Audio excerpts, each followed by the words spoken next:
So in the last two videos I looked at preventing external scammers from trying to rip your company off. In this video I want to turn that around and actually look at the most significant scam risk you have in your business, and that's internal fraud. Yep, your own staff.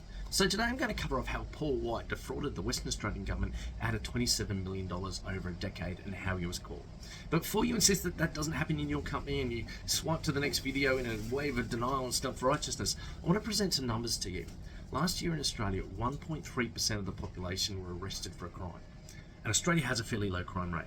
Secondly, there are numerous studies out there that actually examine people's tendencies to lie for personal gain, and most suggest that between 10 and 15% of individuals are likely to commit fraud if they think they can get away with it. So I'm sorry for the wake-up call, but unless you run a very, very small business, you're likely to have internal fraud.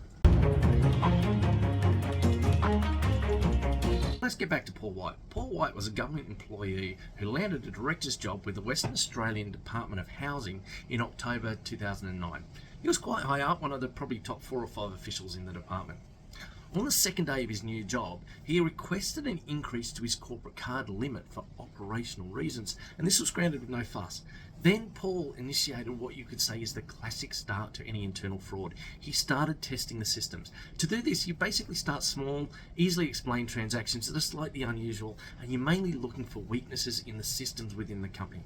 So you might start by claiming a taxi ride you didn't take, or an out-of-pocket expense for materials that were never purchased, or in Paul's case, you start by paying genuine suppliers who are typically paid to accounts payable and purchasing through your corporate card.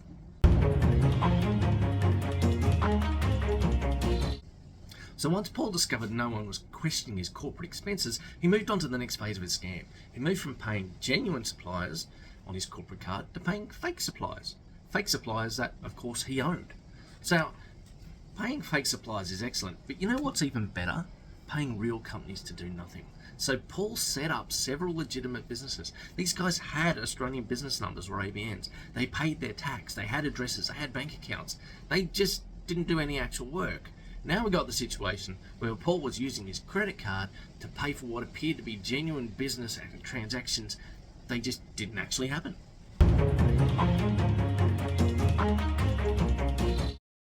So after setting up the credit card scam, Paul really took it to the next level when he approached the procurement department and said, "Hey, look, I've been paying these guys with my credit card for the last couple of months. Can we set them up as legitimate suppliers and we can pay them through procurement and AP?" The procurement department went, okay. And they went away and they did their due diligence. They found these companies were legitimate. They had the right registrations, bank accounts, ABNs, etc. And they all looked fine. So they passed the due diligence and ended up on the vendor master list. And this is where the scam really kicked into top gear.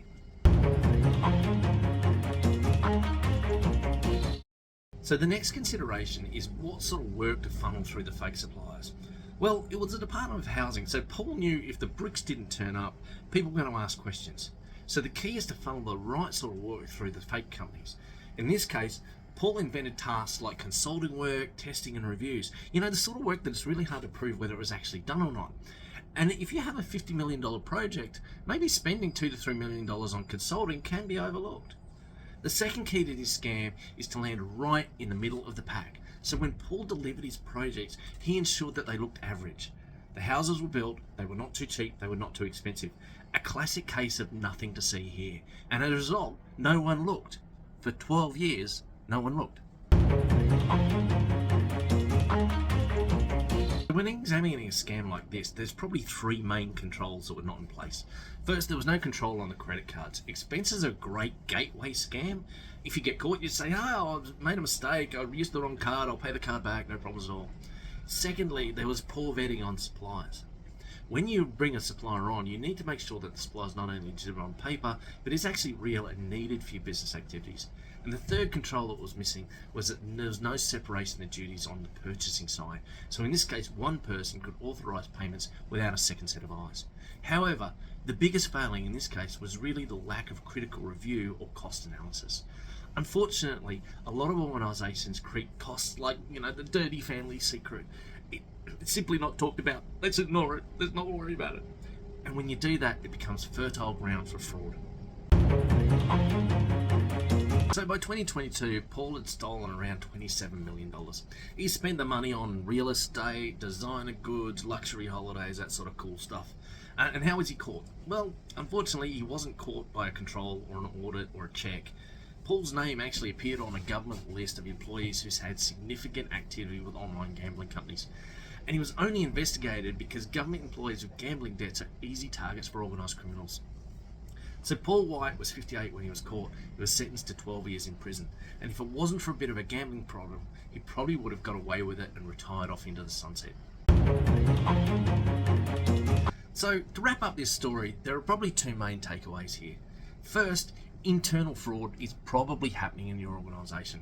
Whether it's a packet of stolen pens, an expensive bottle of wine out with dinner, or a $27 million scheme, I don't know. It's just probably happening. The second one is that it's tough to stop internal fraud. These are the people that work with your systems and processes all day. They find out what the weaknesses are, and there's no one-size-fits-all solution to the problem. But internal controls and an open cost culture are the best defense. And if you need help, reach out. This is what I do. I'm Andrew Chapman, guys. If you like this video, hit subscribe. If you'd like me to cover off more true financial crimes, please drop a note in the comment section, and I'll see you next time.